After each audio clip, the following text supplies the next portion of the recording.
Hello, magical mamas, and welcome to episode number 5 of the Magical Mothering podcast. I'm your host, Dania, and today I'm going to talk to you about recognizing our intuitive knowings over our instinctual fear responses. So, we all have intuition.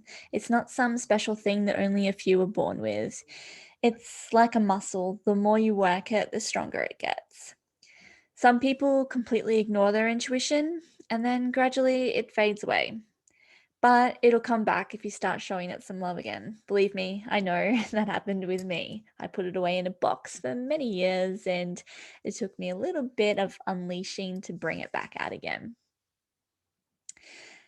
So sometimes it's hard to decipher an intuitive hit from an overwhelming urge to do something a certain way. So we have our gut feelings and we also have gut reactions. They're really, really similar, but completely different levels. See, on a subconscious level, we are constantly interpreting our surroundings, reading others' emotions, and picking up on tones and body language, even if they're really, really minuscule. Yet, we feel the energy change when certain someone walks into the room. You can notice if somebody might have had a bad day or they're off, even if they're putting on one of those smiles. Our bodies and minds, they're intelligent and they're constantly seeking out signs of danger. They're ready to move into fight, flight, or fawn at any moment. It's instinctively programmed into us from birth. So the baby is attuned to cry if it's not close to those who can provide it with safety, with food, with shelter. They're constantly seeking attachment and connection to their tribe.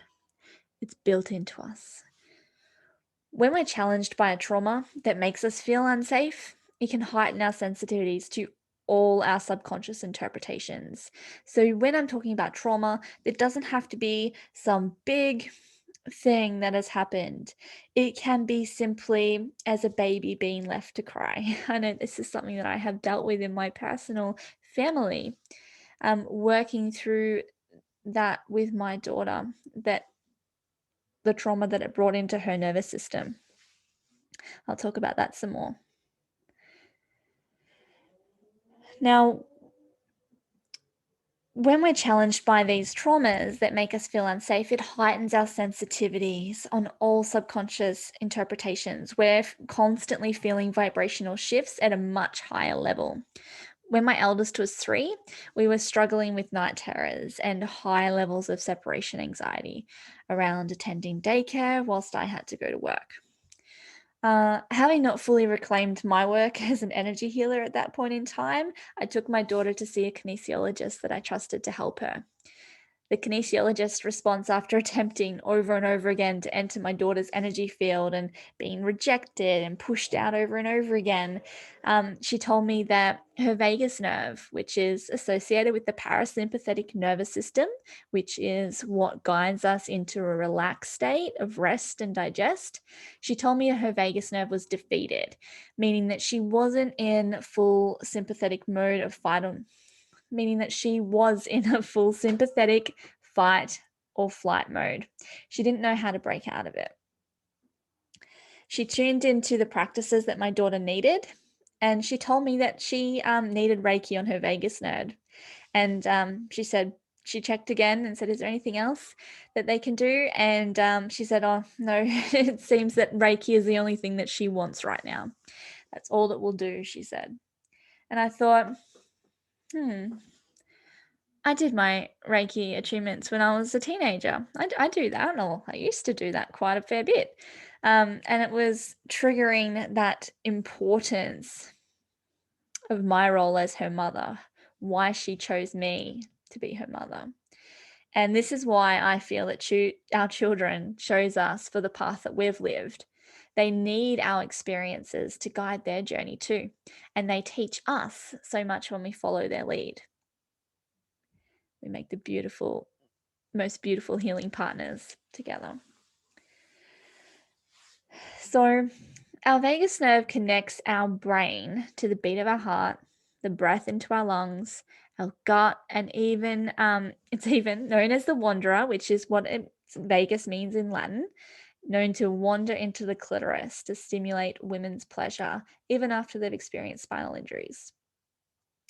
Our vagus nerve moves through each of the body's main energy centers and is connected to energetic meridians that act as channels for energy, prana, chi, vital force, whatever you feel, that energy that moves through your body.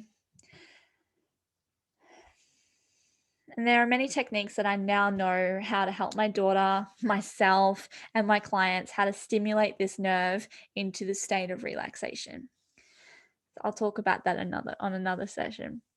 It's important that we recognize this role that the vagus nerve plays in reading and interpreting energy and vibrational frequency. As if our vagus nerve is underdeveloped, if it's underutilized due to high states of stress, our sympathetic fight or flight reaction taking over to the environmental stimuli, high sensitives, they're picking up on all frequencies with a force of a fear reaction.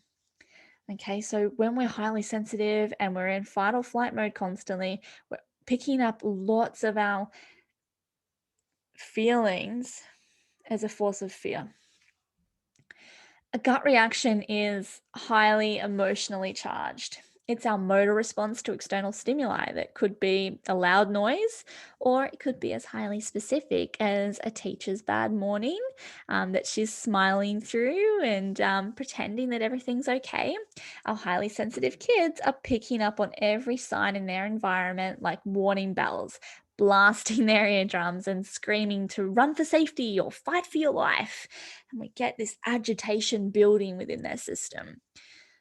We get it as well. Same as highly sensitive mothers. If we get stuck in a spiral of survival mode, not serving our needs, not getting things that lift us into this mode of relaxation,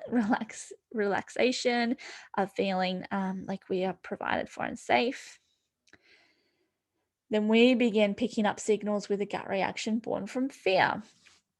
So this also can relate to interpreting any past psychological wounds, traumas, scarring, even generational conditioning and patterns. They burn holes of gut reactions that keep us searching for being accepted, wanted, loved, and safe, and trying to constantly save us from fear and shame. Now, these are all those great abandonment fears that live in our energy systems for generations, especially down the women line, down the matriarchal line, the mother line, the constant worry about what everyone might think, the incessant people pleasing. I know them because I recognize them in myself. I've worked with them a lot. When we're in a grounded state, our vagus nerve is able to flow through our energetic bodies with ease. And this is when we're able to tune into our deeper sense of intuition. Our gut feeling, our deeper knowing comes with softness, no urgency, no heightened emotional state of fear or missing out or overthinking what others might think or say. Intuition is the yin, the feminine energy to the reaction states of yang in the masculine. Intuition needs no logic. Whilst we've been trained to only adhere to reason and rationale in a patriarchal society that actually undervalues the intuitive nature of trust and surrender, intuition is quiet and slow and requires the space to drop in deep. So, reaction thoughts, they're fast. They're circling through your mind in incessant chatter, and they seem to constantly be on the surface. Now, you can strengthen your intuitive knowing by engaging it, acting on it, and trusting it. So, ask it questions. So, that could just be in your mind, asking yourself questions and allowing some quiet space for the answer. You can do it out loud while you're getting dressed in the morning. What color shall I wear today? Oh, green. Really? Why is that? You can do it in your journal practice as well. So, this is intuitive writing, your stream of consciousness, where you can ask a question on the page and allow the first things to drop in into that deep sense of relaxed state to flow out on the paper, and see afterwards what has flown through from this intuitive state. And I do that each morning in my journal practice.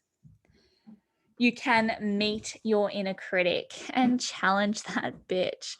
Or is she actually your wounded child? So we get to meet her when we work together. And the other thing you can do to strengthen your intuition is allow space for your intuition to be heard. Meditation and tapping, EFT, are great. Okay. Remember your intuition, she is quiet and soft, yet don't underestimate her strength and her power. Now, if you want more of this, don't forget to click subscribe so you get my next episode. And I invite you to come support me over on Patreon with the link in the description. If you would like to work with me in a private mentorship journey, please just send me an email. I'd love to be your guide. Thank you so much for joining me on this magical mothering journey.